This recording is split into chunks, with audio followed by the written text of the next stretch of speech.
this video, we're going to learn how to fix login error in Paramount Plus application. First, if you're having any kinds of problem with the application, make sure that the device is connected to a secure internet network.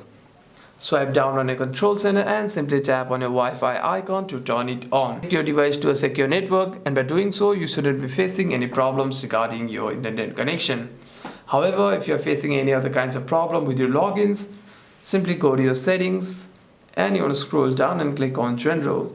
Click on iPhone Storage, scroll down, and you want to navigate yourself to the Paramount Plus application. Here's the Paramount Plus application. Simply tap on it and click on Offload App.